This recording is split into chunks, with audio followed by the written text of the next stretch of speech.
Toka tupate picha wewe.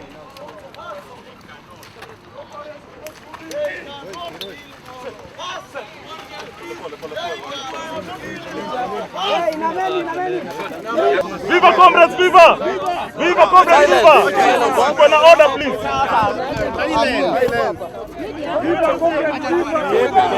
Viva comrades,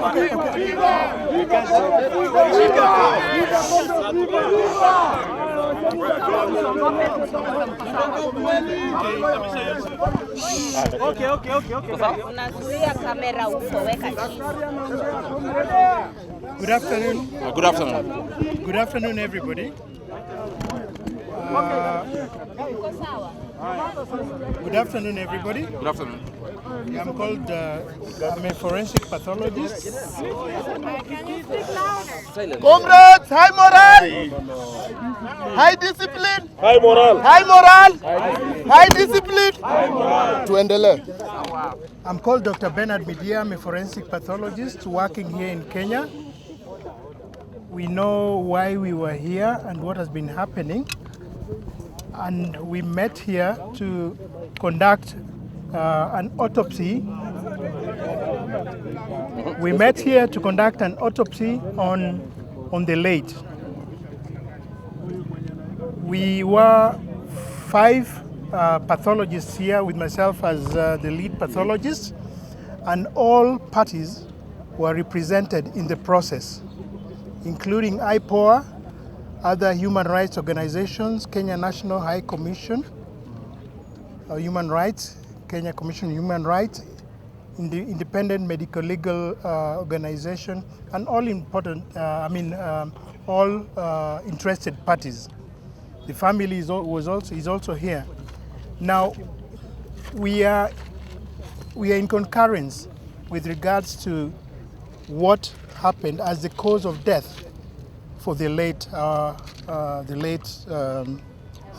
Ojwang. The late Albert Ojwang. We are sincerely sorry, and we condole with the family and the whole public about what happened. Now, following the autopsy that we've just done for 5 of us, we find that there were serious injuries to the head. There were also features of neck compression. There were also multiple soft tissue injuries that were spread all over the body, including the head also, the neck, upper limbs, and the trunk, and the lower limbs. These are injuries that externally inflicted from external source and are in keeping with assault. Now, upon conclusion, as we don't stop here, we go further to investigate. So we took various other samples from the body for analysis in forensic laboratory, and we are also inviting other interested investigative agencies to come up and with findings that can corroborate what we have just found concluded after the autopsy. Thank you very much. So the cause of death is very clear, as I've just mentioned. Head injury. We also have neck compression, and we also have other injuries spread all over the body that are pointing towards assault. And as I've just mentioned, we've taken specimens, and other investigative agencies are going to assist in getting other pieces of evidence which, pieced up together, will help in corroborating what we've just found. That's what we found. So if you have any questions, then I can be free to answer what I can. Thank you. Are you able to tell for how long did he endure this torture? Are you able to tell from what you did? Are you able to tell for how long did he take? Well, it's arguable about whether it's sequential, but the time span, it's within a short time. It could be same time, it could be within 1 day, 2 days, or several days, but it's difficult to tell and date them, temporarily, as in times of space.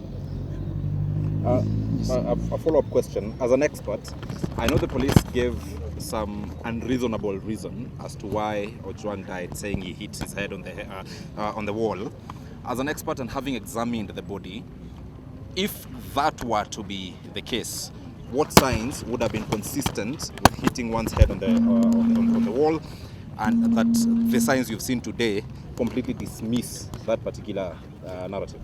Well, when I examine the whole, the pattern of the injuries, especially on the head, the bleeds, the hematoma that I found on the head, hitting against a blunt substance, a wall, would have a particular pattern, a frontal bleeds.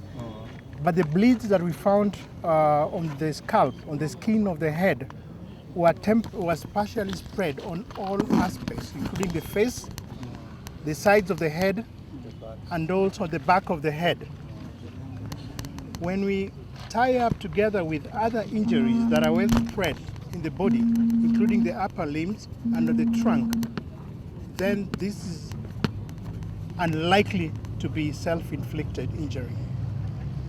Another question, very quick from Citizen TV. The injuries that were on the hands, were they signs of self-defense? We have found a number of injuries, what I've just mentioned. Maybe because of the audience, I'll not describe them here in more detail. But what I would generally state is that there were signs of struggle within that. There were signs of struggle generally for consumption, but they are well described in the report that we'll deliver for consumption for investigative purposes. One last one. I know you briefed the family. Is the family satisfied? Yes, we have all of us. We were 5 pathologists, and often we invite pathologists to represent different parties that are interested in this, and the family is well represented, and we are in agreement as to what I'm speaking here now. We're in concurrence, that's so to speak. Can we possibly have a family lawyer? The family lawyer is here and the president of the LSK. Patia nafasi hapa. Tusonge nyuma kidogo. Daktari, let's create space for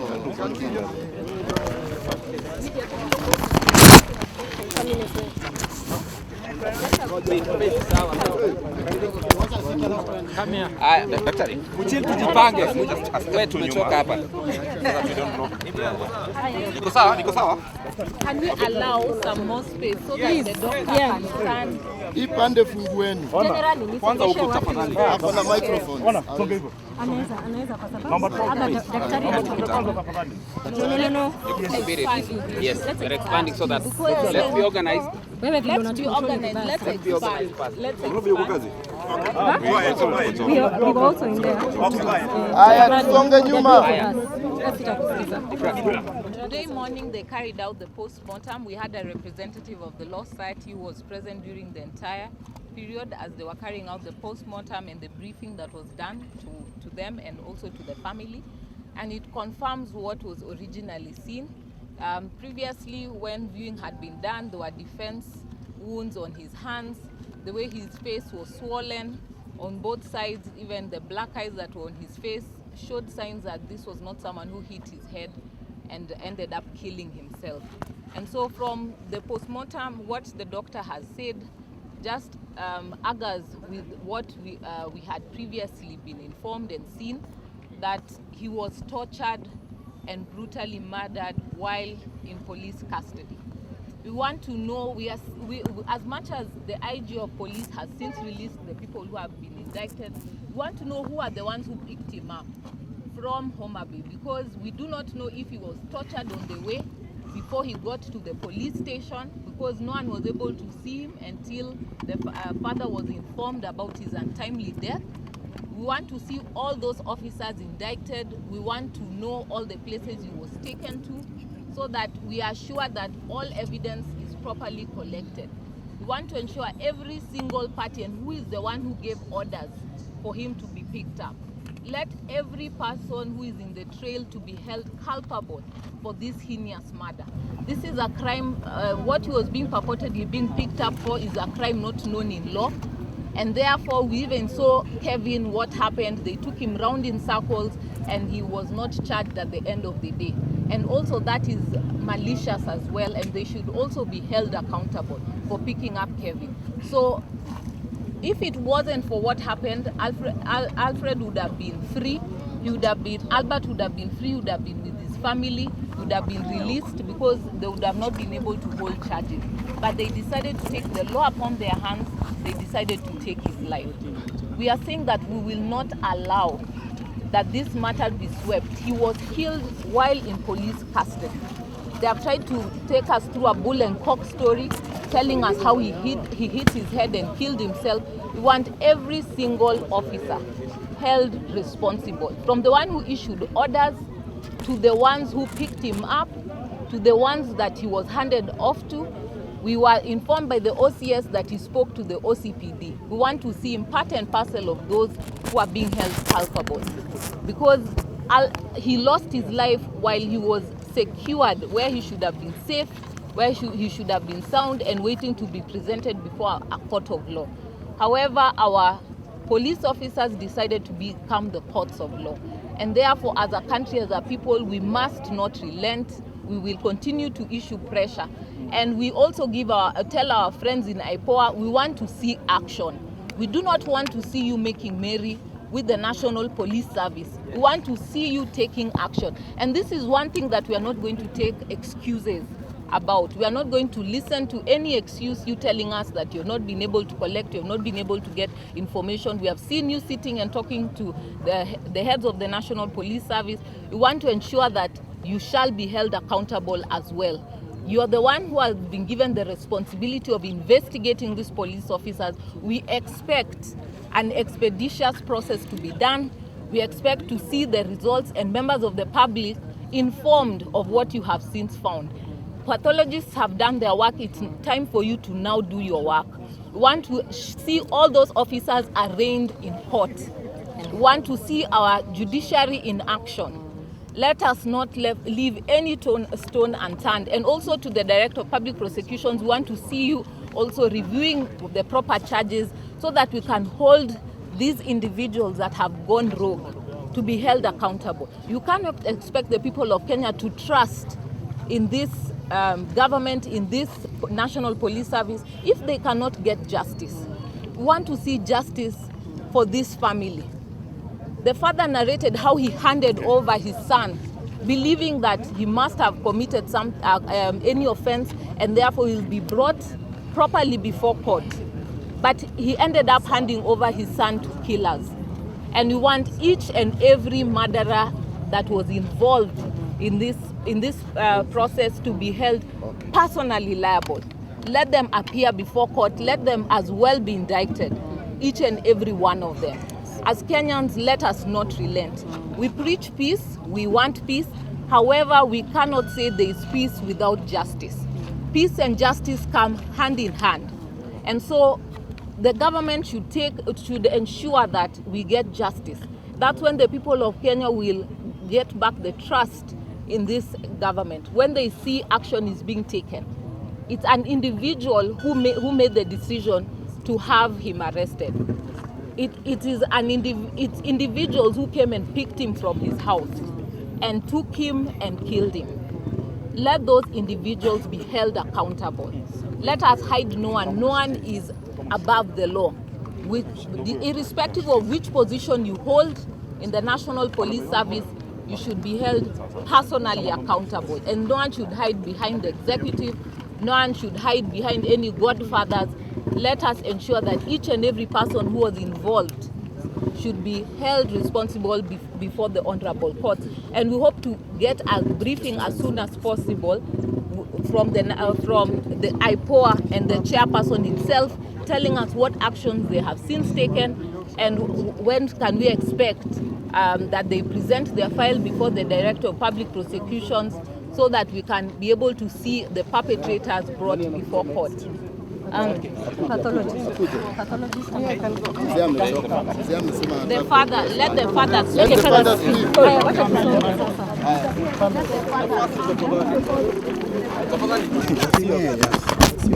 Mimi nashukuru wale wachukua hatua kwa ajili ya kufanya postmortem. Maneno yangu hata ni machache tu, sina maneno mengi. Naibu mkuu wa polisi Bwana Eliud Lagat, wewe ndiwe uliyetumana watu wako DCI waje nyumbani, waje wachukue mwanangu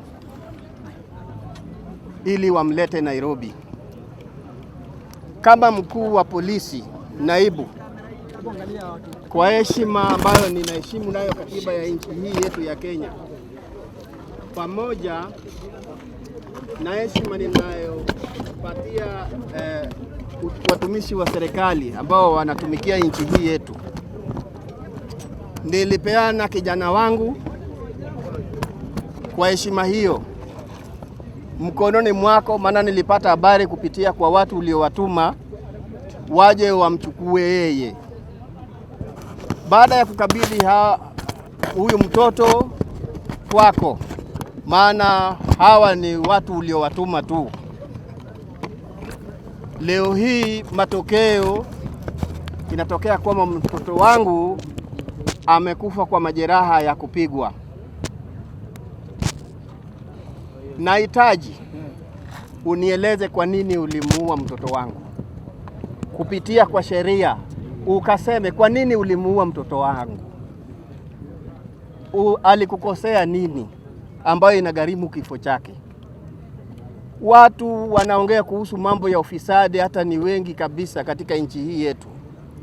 Kwa nini mtoto wangu peke yake asulubiwe kwa ajili ya neno la ufisadi ambayo inahusu nchi nzima, abebe na ni mtoto wangu mmoja wa kipekee? Sasa nimebaki mkono mtupu.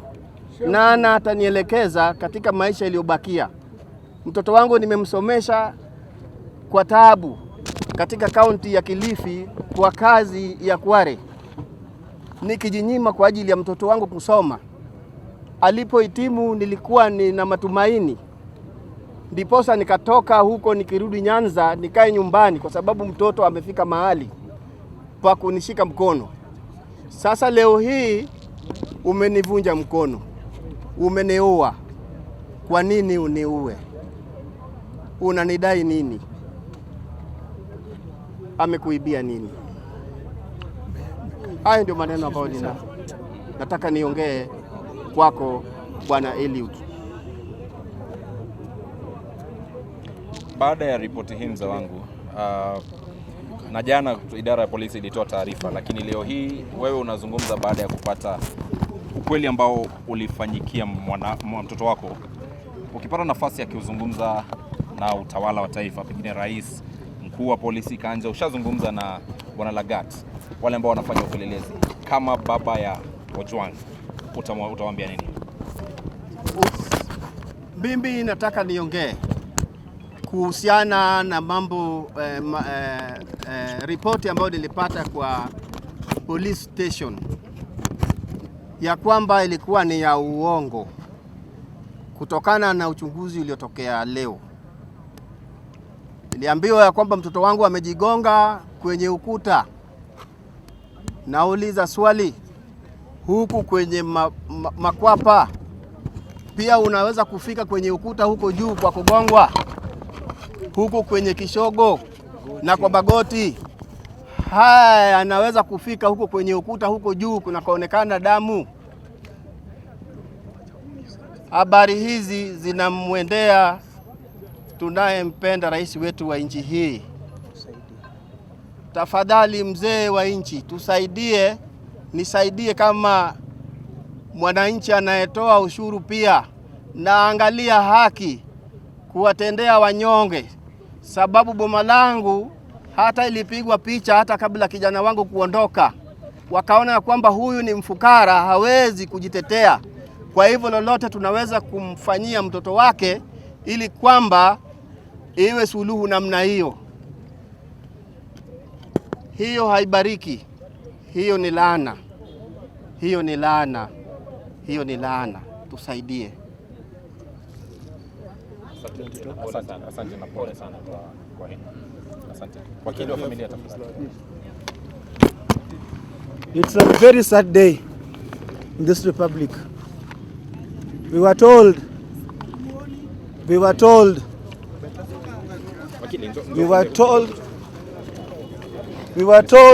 that Albert died as a result of hitting himself on the head in the police cell.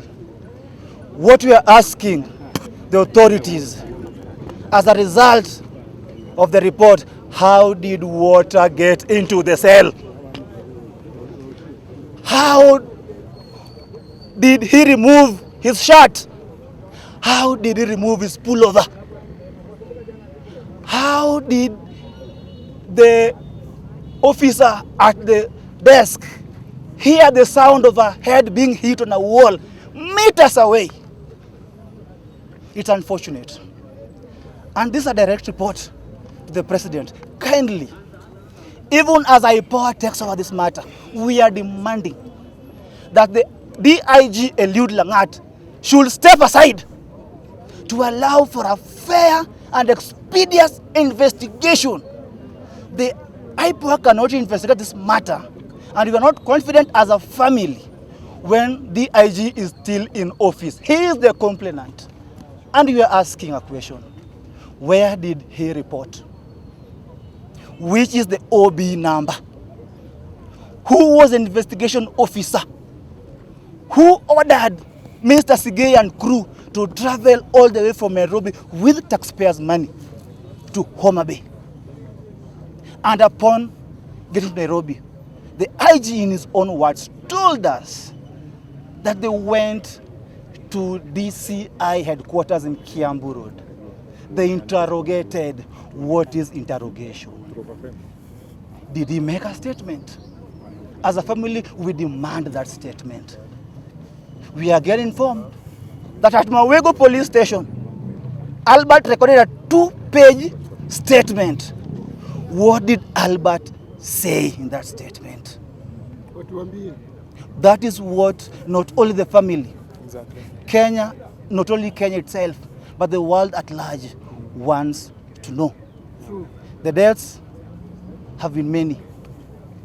How many times are you going to kill Kenyans? How many times are you going to leave an old man without a single child? How many times are you going to leave a widow with a less than a month-old child? How many times? We want the IPOA to talk about the matter. We have no problem with the IPOA, but we have a problem if Eliud Langat is still in office.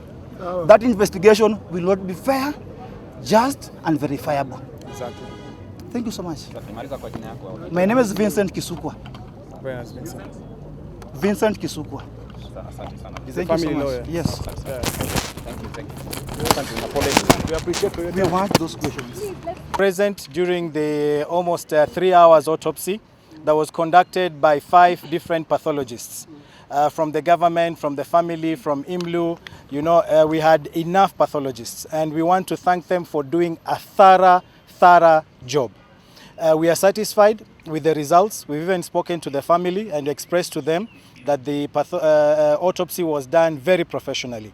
The conclusion of the autopsy is that the injuries that were witnessed on the body of Albert Ojwang, the doctors said it is impossible for them to have been self-inflicted, that there must have been external forces that caused the injuries. And in their conclusion, the one injury that most probably or most definitely caused death is the injury, severe head injury caused by a blunt force trauma. So for us as fellow activists, Albert Ojwang was a colleague who was known to many for his good work. We demand immediate interdiction of all officers involved. And when we say all officers, we don't mean junior officers. Wenye wako huku chini tu. We're saying from the individual who ordered the arrest, the individuals who went to pick him, the individuals who held him here in Nairobi, the individuals who took him to the morgue, to the hospital, all these individual officers who are involved, we want them immediately interdicted. Number two, they must either step aside or be suspended forthwith, because we don't want them to interfere with investigations. And last but not least, it's to IPOA. IPOA, we are very saddened when you are issuing press statements together with the prime suspects, because the police are the suspects in the murder of Albert Ojwang. How is it that IPOA is holding press statements together with the prime suspects? So we are asking IPOA, we must have you work neutrally. You must be independent. You must not be directed by the the Inspector General or any other individual. And as activists, fellow activists, brothers and sisters of Albert Ojwang, we shall not let this matter die. We shall not. We will not let this matter die. We want justice for Albert Ojwang, justice for his family, so that we can ensure that Kenya is not a police state. This has to change. Enough is enough already, and we have cried too much. We've lost too many comrades, and this time, this has to be the last one we are witnessing. Such deaths should not happen. How does someone lose their lives in the hands of the police? You are arrested, and then less than 24 hours, you are dead. Your body is lying in a cold slab of city mortuary. How do you even explain that? Seriously, everyone should resign, from Murkomen to Inspector General Kanja to all those deputies. They should, in a democratic state, in a country that upholds the constitution and rule of law, those individuals should not be in office right now. They should have left already. So we are asking that justice must be done. Let colleagues also address. And Langat is the prime suspect. You said you didn't say that. Two more? One more. So that we don't have a lot. No. For me, my name is Shakira Fula. I'm here in solidarity with the family. Thank you. With the family of Albert Ojwang, because he's somebody who lost his life in the hands of the police. And we saw the sham report, the sham statement that was released by the police at first. They claimed that he committed suicide. But the results from the autopsy show that this is somebody who underwent torture. Not just once or twice, he has severe injuries all over his body, different timestamps for those injuries. So he endured torture over a long period of time. And the final force that led to his death was a blunt trauma to the back of his head. And there is no way that somebody would hit his head against the wall and lead to such amount of injuries that was on his body. I'm going to reiterate what Hussein has said. We as human rights defenders, active citizens and concerned citizens of this nation, we are saying Albert should be the last person to die in the hands of police. From AJwang, from Murkomen to the deputy, especially Elwid Langat, they should resign. What authority do they have to be standing in front of us to talk, saying that they are going to conduct due investigation? How are they investigating themselves? We know that they are the ones responsible for the death of Albert. They should all resign, and personally I call for the abolishment of the police. The entire unit, it's no longer a police service, it is a police force. They are all criminals, and the police unit should be rebuilt from the ground up. Thank you very much. Langat should resign. He's the killer. He's a criminal. Yes. He's a criminal.